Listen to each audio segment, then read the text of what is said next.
A mí la historia me fascina, pero tengo un par de problemas con ella. Bueno, no te preocupes, son mis problemas, no los tuyos. ¿Para qué te voy a aburrir con ellos? Si te interesa te los comento en la descripción del vídeo, ahí puedes leerlos. El vídeo, que es lo que cuenta, va sobre 3 iconos históricos de la historia moderna que nunca debieron serlo. Tienen sangre en sus manos, deberían de haber sido juzgados por un tribunal de derechos humanos, en lugar de ser ensalzados, como lo fueron, por otros gobernantes porque convenía a sus objetivos políticos.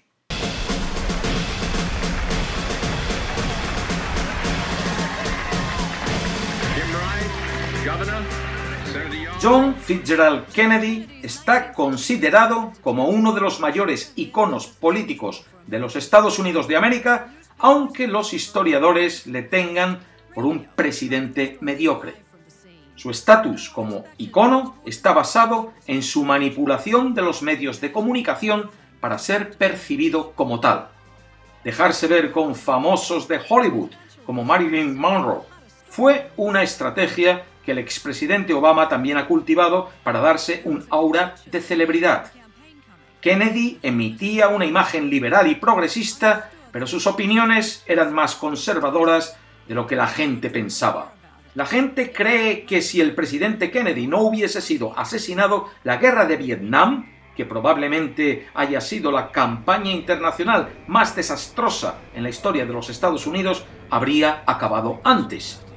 No estén tan seguros. La figura del presidente Kennedy como amante de la paz es un mito. Kennedy odiaba el comunismo y todo lo que éste representaba. Él no podía contemplar la posibilidad de Vietnam caer en las manos del Vietcong, los comunistas. No nos lleva a nada bueno decir que vamos a regresar a casa y dejar el mundo a nuestros enemigos, manifestó. Tras su muerte, el fiscal general Robert Kennedy confirmó en una entrevista que el objetivo principal de su hermano había sido ganar la guerra de Vietnam, con tropas en tierra si era necesario. El periodista y escritor político Seymour Hersh apunta en la misma dirección cuando dice que fuesen cuales fuesen las intenciones de Kennedy, Vietnam era su guerra, incluso después de muerto. También durante su presidencia, en 1961, fue cuando ocurrió el intento de invadir Cuba con el desembarco en Bahía de Cochinos. Kennedy se esforzó por diferenciarse de los rancios líderes soviéticos y presentar una cara agradable a sus ciudadanos, pero como presidente los historiadores le consideran un fracaso.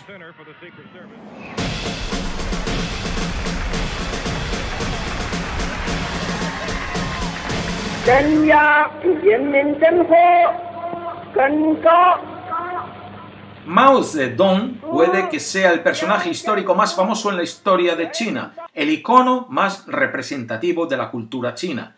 Su inmenso retrato aún cuelga a la entrada de la ciudad prohibida en Pekín. Paradójicamente, este palacio imperial podría haber sido destruido, como lo fueron tantos otros monumentos históricos chinos, gracias a su revolución cultural. Mao Zedong se propuso borrar más de 4.000 años de historia china de la memoria de sus ciudadanos. Cuando en 1948 instauró el comunismo, intentó que éste no representase el presente y el futuro, sino también el pasado.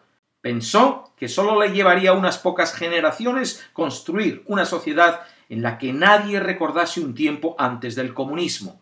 Se puso a destruir monumentos emblemáticos chinos como la tumba del filósofo Confucio, o Confucio, y en 1966 proclamó su revolución cultural.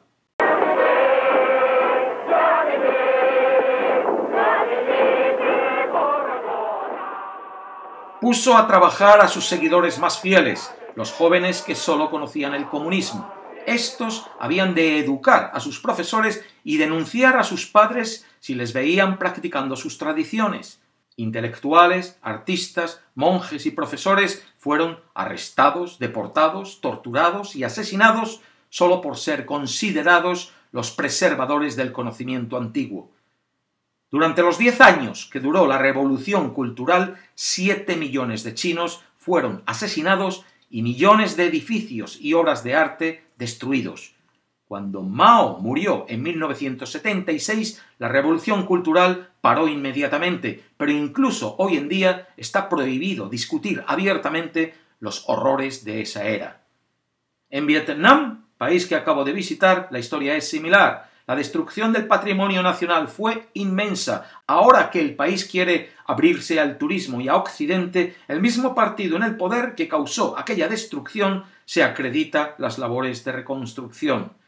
Si piensas que esta barbarie contra la historia es propia de Oriente, piensa de nuevo. Los terroristas del Estado Islámico están destrozando sistemáticamente tesoros arqueológicos en Siria e Irak porque quieren borrar un pasado que consideran hereje según su ideología.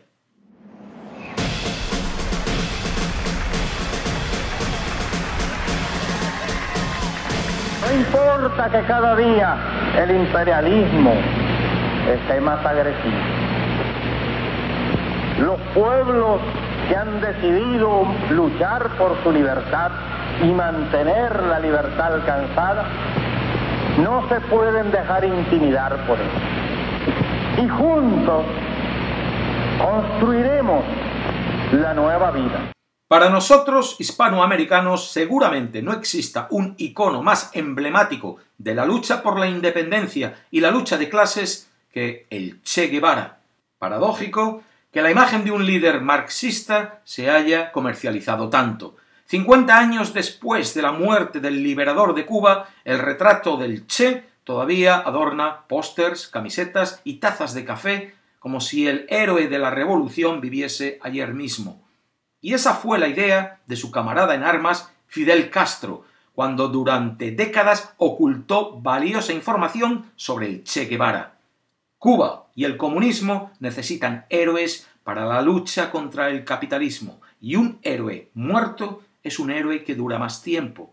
Por eso, tras el asesinato del Che Guevara por el ejército boliviano en 1967, Fidel Castro escondió información que mostraba la cara más sanguinaria del Che, que también la tuvo.